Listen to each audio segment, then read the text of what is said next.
This is a shocking real-life story of how a dedicated LAPD cop dismembered his wife after discovering, through DNA results, that his best friend fathered his 3 children.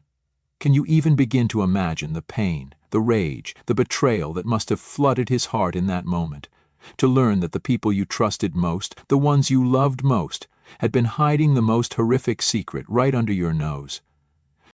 How do you react when the very foundation of your life, your marriage, your family, turns out to be a lie? What would you do if you discovered that the children you thought were your own weren't? The children you loved, raised, and protected belonged to your best friend. Before we jump into this incredible story, take a moment to comment below where you're tuning in from, and don't forget to like and subscribe for more inspiring stories that will leave a lasting impression. Your support helps us share these powerful messages with the world. Now, let's dive into a tragedy that no one could have predicted, an explosive story of love, betrayal, and devastating consequences. It all started with a simple family DNA test and ended with an unimaginable act of violence that would forever alter the lives of everyone involved.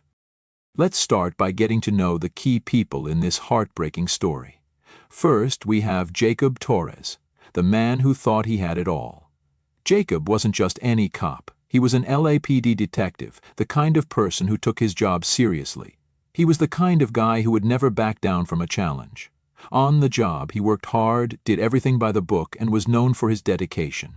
Jacob was a loving father and a loyal husband. He wasn't one for flashy displays of affection, but you could tell how much his family meant to him just by looking at the way he took care of them. His friends and colleagues described him as serious, but he had a kind heart. He was the protector. When someone needed help, Jacob was there. That's what he was known for, looking out for those he loved. Little did he know, the very people he cared most about were keeping a dark, life-altering secret from him. Then there's Sandra Torres, Jacob's wife. They'd been married for 12 years. 12 years of what appeared to be the perfect marriage. Sandra was everything Jacob could have wanted in a wife. She was beautiful, graceful, and always put on a smile that made it seem like nothing in her life was ever wrong. She was the perfect mother to their 3 children, Emily, Caleb, and Lily. She was involved in everything, charity events, social gatherings, you name it. Everyone in the community loved Sandra. She was the picture of devotion. She made sure her family had everything they needed, and on the outside everything seemed perfect. But behind closed doors, Sandra was hiding something so dark it would destroy the life she had built. Now let's talk about Daniel, Jacob's best friend and the man who would betray him in the most unimaginable way. Daniel was not just any friend, he was more like a brother. They had known each other since they were kids. Growing up together, they shared everything, dreams, fears, and their futures. As adults, they were neighbors, they spent time together, celebrated holidays together, and their families were so close that it seemed impossible to think that anything could go wrong. But Daniel had a secret, one that Jacob had no idea about. He had been carrying on an affair with Sandra, Jacob's wife, for years. He was the one who had fathered all 3 of Jacob's children. Jacob never knew, not even for a second. Daniel was supposed to be a friend, a brother, but in reality he had broken the most sacred bond of all. Lastly, there are the kids, Emily, Caleb, and Lily. Emily, the oldest at 14, was the one who had come up with the idea for the family to take a DNA test. It seemed harmless at the time, just a fun way to learn more about their family heritage. Little did she know, that decision would lead to a discovery that would unravel her entire life. Caleb, at 10, was full of energy and dreams about the future. And Lily, only 8, was the youngest, but she had a heart that could melt anyone. They were just kids. They didn't deserve any of what was about to come. They didn't know it, but their whole world was about to be turned upside down. Their father's trust in their mother, and in the man he considered his brother, was about to break. And it would leave them all shattered. As we dig deeper into this story, keep in mind that these people, Jacob, Sandra, Daniel, and the kids, were all caught up in a web of secrets, lies, and betrayal that no one could have ever predicted. And for Jacob, it was a revelation that would change everything. The moment his trust in the very foundation of his family would be ripped apart forever. Let me take you back to a moment when things were still normal. Emily, Jacob and Sandra's 14-year-old daughter, had been learning about family history in school. She was really excited about a school project she had to do. Emily was always curious about where she came from, about her roots. So she came up with an idea, a fun idea, she thought. She suggested to her family that they all take a DNA test. It seemed right. A way to learn about their ancestry and where they came from. A little science project to bond over. Emily didn't know that this simple suggestion would soon turn everything in her family upside down. Jacob, being the good father he always was, agreed right away. He thought it was a fun activity that would bring them all closer. What parent wouldn't want to know more about their family's history? It seemed like a great idea, something the whole family could do together. But Jacob had no idea that by agreeing to this one simple thing, his entire world would be turned upside down. The day the DNA test results arrived, Jacob wasn't too concerned. It seemed like just another fun thing to look at and talk about. So when the envelope came, Jacob opened it with a smile. But that smile quickly faded. The results were shocking. None of the 3 children were biologically his. At first, Jacob thought it was a mistake, a mix-up. Maybe the lab got it wrong. It didn't make sense. His kids, his beautiful, bright kids, they couldn't possibly not be his. Jacob laughed it off. It sounded so ridiculous. How could the children he loved, the children he had raised for over a decade, not be his? It was impossible, right? He didn't tell Sandra at first. Maybe it was just some strange mistake. He went back to his normal life, thinking nothing more of it. But as the days went on, Jacob couldn't get those results out of his mind. They kept eating at him. The thought that something wasn't right, that something was wrong, was always there. So, one day, Jacob decided to do something he never thought he would have to do.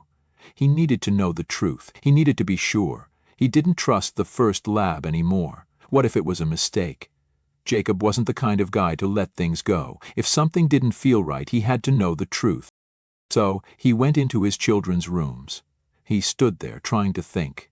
Then he started grabbing items, things that only belonged to his children. He picked up Emily's tangled hairbrush. He grabbed Caleb's old, worn-out baseball glove that still smelled like dirt and grass.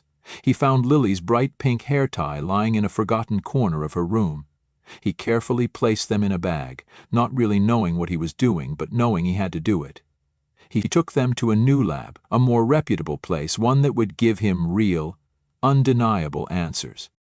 The days that followed were the hardest of Jacob's life. When he got the call from the lab, he thought maybe he was ready. He thought that maybe this time the results would make sense, that this nightmare would go away. But when Jacob walked into that lab, his heart sank. The results were in, and they were devastating. The truth, his worst fear, was confirmed.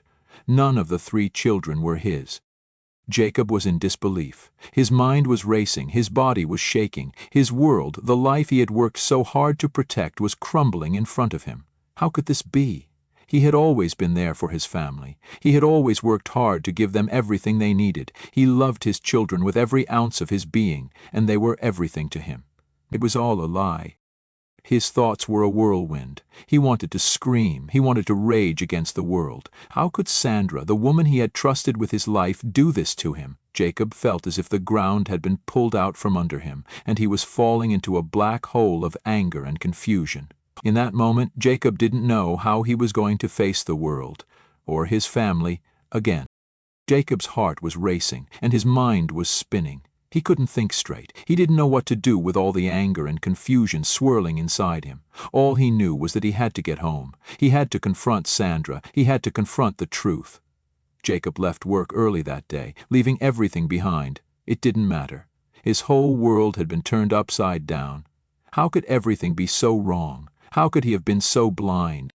When Jacob got home, he didn't stop to think. He didn't knock or wait. He stormed into the house, his hands shaking, his heart pounding. He didn't know what he was going to find, but he knew something terrible was waiting for him. The door to their shared bedroom was open, and what he saw inside stopped him dead in his tracks. There in the bed he had shared with Sandra for years was his wife. But it wasn't just her, it was Daniel. His best friend, his neighbor, the man he had trusted like a brother. They were together, his wife and his best friend. They were in a position that no one should ever be in. And Jacob's whole world shattered in that instant. The DNA test results, still in his hand, slipped from his fingers and fell to the floor with a quiet thud. But it felt as though the ground itself had just fallen away beneath him. The betrayal stung deep, like 1,000 knives tearing into his heart. His family, his trust, his love for them, it all meant nothing. It was all a lie. Jacob's anger boiled over. It consumed him, taking over his thoughts, his actions. He couldn't think straight. All he could feel was the fire of betrayal burning inside him. He wasn't thinking clearly anymore. He couldn't. His emotions were too much. He could hear Sandra trying to speak, her voice trembling as she tried to explain, to plead. But Jacob couldn't listen. Her words only made his anger grow more, like fuel on a raging fire. Before he even realized what was happening, Daniel tried to run. He tried to escape, but Jacob wasn't going to let him. His reflexes kicked in. He was a cop. He had been trained for situations like this, but nothing could have prepared him for this moment. Jacob pulled out his service weapon in a blur of motion, and without a second thought, he fired. The sound of the gunshot was deafening, echoing through the room. Daniel fell to the ground, lifeless. He was gone. But Jacob didn't stop there. The rage inside him was like a tidal wave, crashing over everything in its path. He turned to Sandra, who was still standing there, frozen in shock. She opened her mouth to speak, but Jacob's fury was too much. He raised his weapon again, and without thinking, he pulled the trigger. The gunshot rang out, and Sandra fell to the floor, blood pooling around her. The screams echoed through the house, and the sound of gunshots sent a chill down Jacob's spine. He hadn't meant for this to happen. He hadn't meant for any of this to happen. But in the heat of his anger, in the chaos of his emotions, there was no going back. The realization hit him all at once. What he had done. What he had just thrown away. His heart pounded in his chest as he turned to the hallway, where the sound of footsteps was growing louder. His children, Emily, Caleb, and Lily, were rushing out of their rooms, terrified, wide-eyed, confused. They had heard the screams, the gunshots, and now they were standing there in the doorway, seeing their parents' lifeless bodies on the floor. Jacob's heart sank. This was not what he had wanted. This wasn't how he had imagined it all would end. But there was no time to think about that now. His mind was racing. He had to protect his kids. He had to keep them safe. In a haze of panic, he ordered Emily, his 14-year-old daughter, to take Caleb and Lily back to their rooms. "Go! Get back to your rooms. Stay there," he commanded, his voice shaky. Emily didn't ask questions. She knew something was terribly wrong, and she immediately took her younger siblings by the hands and led them back into their rooms. Jacob stood there for a moment, still holding the weapon in his trembling hands. His entire life had just exploded into chaos, and all he could hear was the sound of his children's footsteps retreating down the hallway. The horror of what he had done started to sink in, but it was too late to change anything.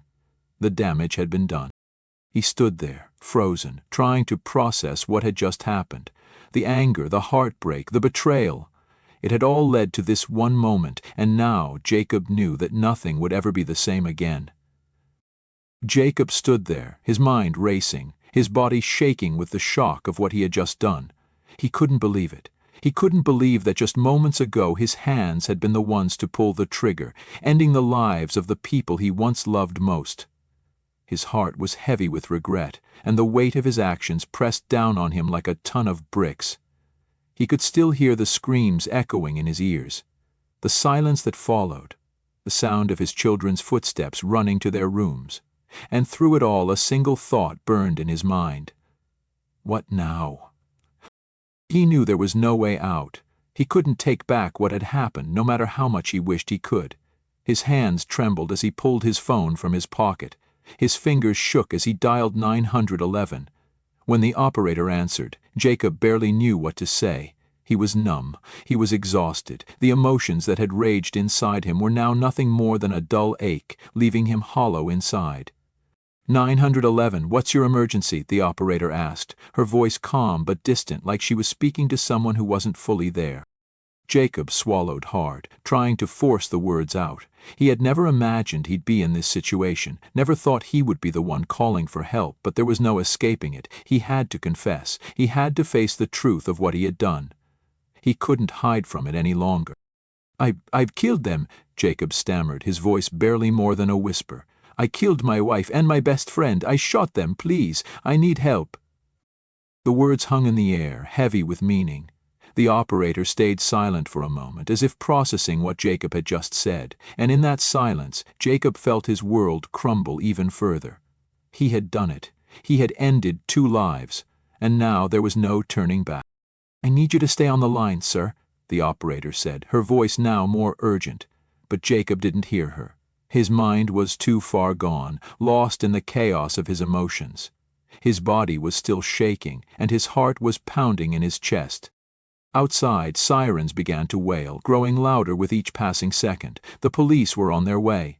Jacob knew it wouldn't be long before they arrived, and when they did, there would be no way to hide what he had done, no way to explain it, no way to make it right.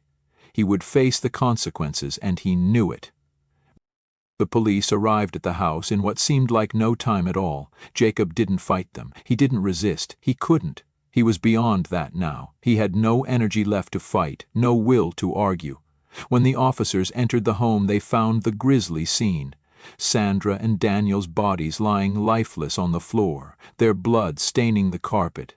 It was a sight that no one should ever have to see, a sight that would haunt Jacob for the rest of his life. He was arrested on the spot.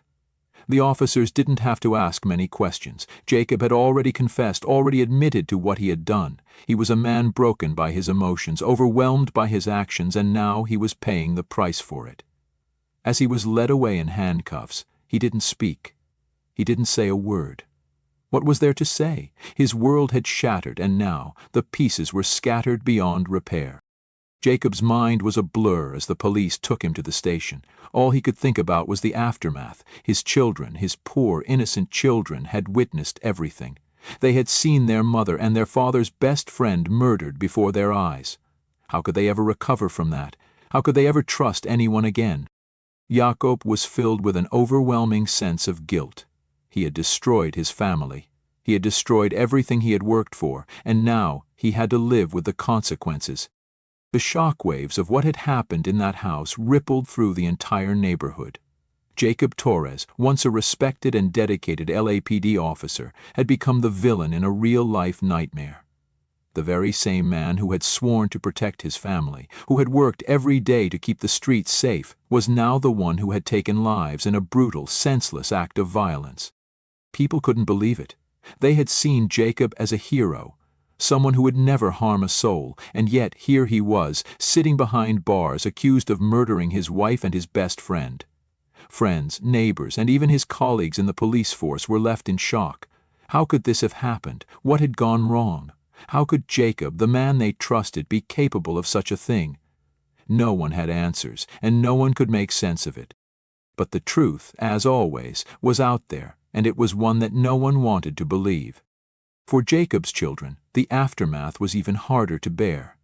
Emily, Caleb, and Lily, who had once looked up to their father as their protector, their rock, were now faced with an unimaginable reality.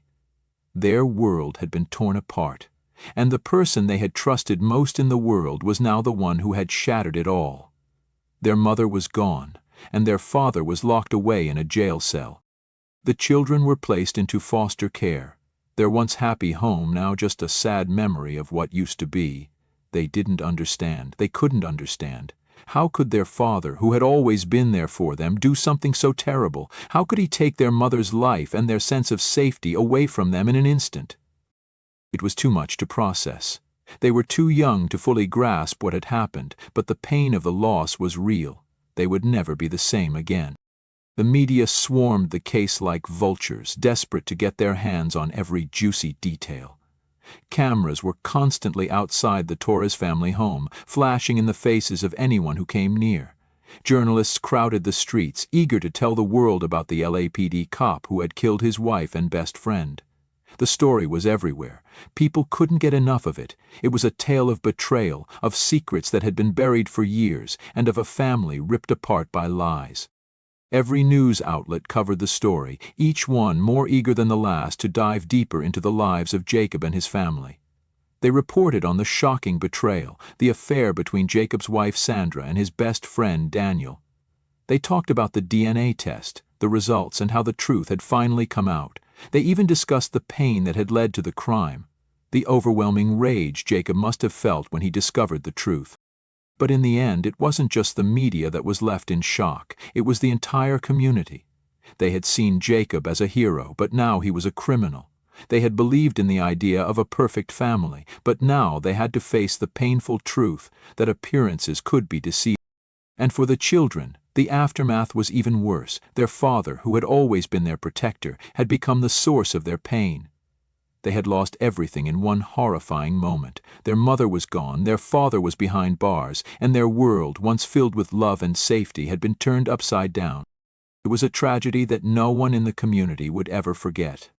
The trial was a whirlwind, a dramatic courtroom battle where emotions ran high and the world watched, waiting for the final verdict. Jacob, once a respected LAPD detective, now sat in the defendant's chair, facing charges that would change his life forever. His world, shattered by his own actions, was now in the hands of the court. The defense team worked tirelessly to paint Jacob in a sympathetic light. They argued that the brutal murders were the result of an emotional breakdown, a response to years of betrayal and deceit. Jacob, they claimed, had been pushed to the brink of madness by the painful discovery of his wife's affair and the cruel revelation that his children, whom he had loved and protected, were not even his own. The defense tried to make the jury understand that Jacob had snapped, that his actions were an impulsive, irrational outburst of a man who had been deceived by the two people he trusted most in the world. They spoke of his years as a dedicated officer, his commitment to his family, and how those things had all been upended by a single moment of truth. They asked the jury to consider his emotional state and how overwhelming the betrayal must have felt for someone like Jacob, who had always prided himself on being a protector. But the prosecution was equally determined to show the brutal reality of what Jacob had done. They painted a very different picture. To them, Jacob's actions were not a spontaneous outburst of pain, they were the cold, calculated result of a man consumed by rage. They pointed to the dismemberment of Sandra's body as the ultimate proof of the violence that lay within him. They described the horrific act of taking a life and then mutilating it as a particularly heinous form of revenge. This wasn't a crime of passion. This was a crime of control, of a man taking justice into his own hands. The prosecution also emphasized the lasting trauma that Jacob's children, Emily, Caleb, and Lily, would carry with them for the rest of their lives. They were left without a mother and now without their father, who had been the one to destroy their world. How could Jacob's actions be excused when they left innocent children scarred beyond measure? After days of deliberation, the jury reached their verdict, guilty on 2 counts of first-degree murder. Jacob had killed his wife, Sandra, and his best friend, Daniel, and he had done so with a level of brutality that left no room for leniency. Despite the emotional weight of his defense, the jury could not overlook the coldness of his actions. He had planned the murders and carried them out in a calculated manner, and the law would hold him accountable. The sentencing was just as harsh. Jacob was sentenced to life in prison without the possibility of parole. The judge made it clear that the violent nature of the crime, along with the devastating impact it had on his children, was the primary factor in determining his sentence. Jacob, who had once been a hero in his community and on the force, was now nothing more than an inmate. His life as a police officer, as a family man, was over. The judge's words echoed in the courtroom as Jacob's future was sealed. His family, once perfect in the eyes of the world, was now destroyed. His children, left with memories of a father who had murdered their mother, would never be the same again. The world they knew was gone, and there would be no chance of rebuilding it. And as Jacob was led away in handcuffs, there was no applause, no cheers, just the silence of a community left to pick up the pieces of a life shattered by betrayal, rage, and violence. The Torres family's tragedy is a stark and haunting reminder of how betrayal can tear apart even the most seemingly solid foundations. Jacob, a man once admired for his loyalty and commitment to his family and his work as a cop, is now remembered for the horrific act that shattered his life and the lives of those around him. His downward spiral from a trusted officer to a convicted murderer leaves us all questioning what happens when trust is broken, when secrets are kept, and when the consequences of betrayal become too much to bear. Jacob's actions have raised difficult questions. How far can one person go when they feel utterly betrayed by those they love most? Can the bonds of family survive infidelity, lies, and the crushing weight of secrets? The tragedy of the Torres family shows just how fragile trust really is, and how even the smallest crack can cause everything to collapse. It also makes us reflect on the importance of loyalty and honesty in relationships, and what happens when those core values are compromised. The fallout of this case will echo for years. The children, Emily, Caleb, and Lily, will carry the burden of their father's violent actions for the rest of their lives. They will grow up with the weight of knowing that their father killed their mother and her lover, leaving them orphaned in a world they never imagined. The legacy of betrayal is not just one of broken relationships, but of a pain so deep that it shapes the future of everyone involved. As for Jacob, his life as a family man, a husband, and a cop is over. He will never be able to undo the damage he caused. The weight of what he did will haunt him for the rest of his days behind bars, and the community, once proud of the man he was, will never be able to forget the horrific acts he committed in a moment of rage and heartbreak. Before we wrap up, I want to ask you this. Have you ever experienced a betrayal so deep that it changed the course of your life forever? Maybe it was someone you trusted, someone close to you who hurt you in a way you could never have imagined. Let us know your thoughts and feelings in the comments below. Your stories and thoughts mean so much to us. And if you want to hear more stories like this, if you want to dive deeper into the truth behind shocking real-life events, make sure to subscribe and hit the bell icon for updates on our latest videos. Your support helps us bring these powerful stories to light, and we couldn't do it without you. Thank you for watching, and stay tuned for more compelling content.